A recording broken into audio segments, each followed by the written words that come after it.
बिस्मिल्लाहिर्रहमानिर्रहीम अस्सलाम वालेकुम।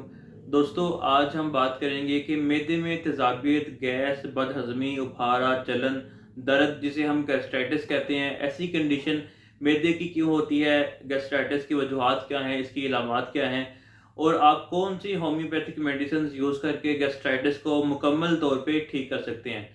तो पहले बात करते हैं कि गैस्ट्राइटिस होता क्या है। दोस्तों, हम जब खाना खाते हैं, खाना हमारे मुंह के ज़रिए से हमारी खुराक की नाली से होता हुआ, जिसे हम एसोफेगस कहते हैं, हमारे मैदे में जाता है। मैदे में ये खाना क्रश होता है। क्रश होने के बाद ये खाना डोडोनियम में, उसके बाद छोटी आंत में और आखिर में ये जाता है बड़ी आंत में। तो जब ये खाना बड़ी आंत में पहुंचता है तो उसके बाद जितने भी अच्छे न्यूट्रिएंट्स होते हैं, जो यानी मिनरल्स, विटामिन, आयरन वगैरह जिसकी हमारे जिस्म को ज़रूरत होती है, वो हमारी आंत जज़ब करके वापस हमारे जिस्म में भेज देती है। तो उसके बाद जो फालतू वेस्ट मटेरियल होता है, जिसे हम स्टूल कहते हैं, वो हमारे एनस के ज़रिए से बाहर निकल जाता है। तो इसमें मैदा का बहुत इम्पोर्टेंट रोल है। मैदा एक मस्कुलर ऑर्गन है।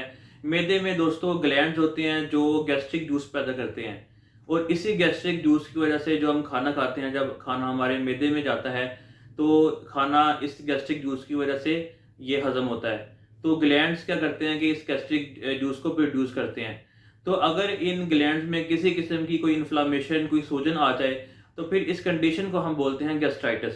तो इस गैस्ट्राइटिस में दोस्तों आपको मतली होती है, पेट में दर्द होता है, पेट फूल जाता है, बाज़ औक़ात आपको वोमिटिंग भी हो सकती है, बदहज़मी दोस्तों इसमें आम सी बात है, मैदे में जलन होती है, ख़ास तौर पे रात को आपके मैदे में जलन और तेज़ाबियत ज़्यादा रहती है। इसमें आपकी जो भूख है उसमें कमी हो जाती है, आप थोड़ा खाना खाते हैं, आपको ऐसे महसूस होता है जैसे आपने बहुत ज़्यादा खाना खा लिया हो, क्योंकि दोस्तों जो आपके मैदे के ग्लैंड्स हैं जो गैस्ट्रिक जूस बनाते हैं खाना हज़म करने के लिए, उनमें सूजन यानी इन्फ्लेमेशन आ जाती है।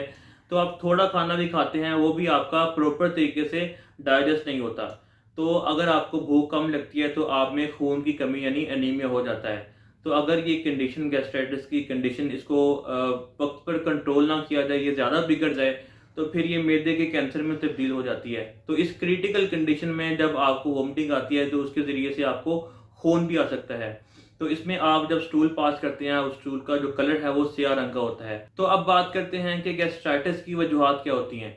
तो दोस्तों, अगर आप अल्कोहल का इस्तेमाल करते हैं तब भी आपको गैस्ट्राइटिस हो सकता है, या इसके अलावा एक वजह है auto immune disease. Auto immune disease दोस्तों वो बीमारी होती है जो आपके जिस्म में इम्यून सिस्टम होता है, जो क़ुव्वत मुदाफ़त होती है, अगर उसमें किसी भी वजह से कोई ख़राबी, कोई बिगाड़ पैदा हो जाए, तो उस बिगाड़ की वजह से आपके जिस्म में जो बीमारी जनरेट होती है उसे हम बोलते हैं ऑटो इम्यून डिसीज़।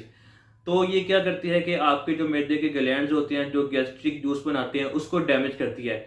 तो ऑटो इम्यून डिजीज़ की वजह से भी आपको गैस्ट्राइटिस का मसला हो सकता है। तो इसके अलावा जो गैस्ट्राइटिस की सबसे बड़ी और कॉमन वजह होती है वो है दोस्तों बैक्टीरियल इन्फेक्शन, जिसे हम एच पाइलोरी भी कहते हैं। तो इसमें क्या होता है कि आपके मैदे में एक बैक्टीरिया होता है जो आपके मैदे के टिश्यूज़ को डैमेज करता है। ख़ास तौर पे आपके जो मैदे के बाद वाला हिस्सा होता है, जिसे हम डोडोनियम कहते हैं, उसमें रेडनेस और इन्फ्लेमेशन आ जाती है। तो इसकी वजह से भी आपको गैस्ट्राइटिस का मसला हो सकता है।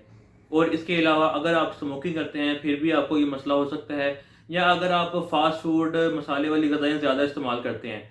तो इसमें जो एक ये भी वजह है कि अगर आप non steroidal anti inflammatory medicine ज़्यादा खाते हैं, यानी एस्पिरिन, पैनाडोल, अगर आप ये लंबे अरसे तक खाते हैं तो फिर भी आपको गैस्ट्राइटिस का मसला हो सकता है। तो अब बात करते हैं कि अगर आपको गैस्ट्राइटिस का मसला हो गया तो इसमें आप कौन सी बेस्ट होम्योपैथिक मेडिसिन यूज़ करके गैस्ट्राइटिस की प्रॉब्लम को मुस्तकिल तौर पे ठीक कर सकते हैं। तो इसमें जो सबसे पहली बहुत अच्छी मेडिसिन है वो है दोस्तों कार्बोवेज।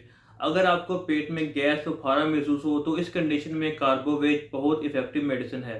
तो दोस्तों, इसमें जो दूसरी सबसे अच्छी मेडिसिन है वो है नक्सवोमिका।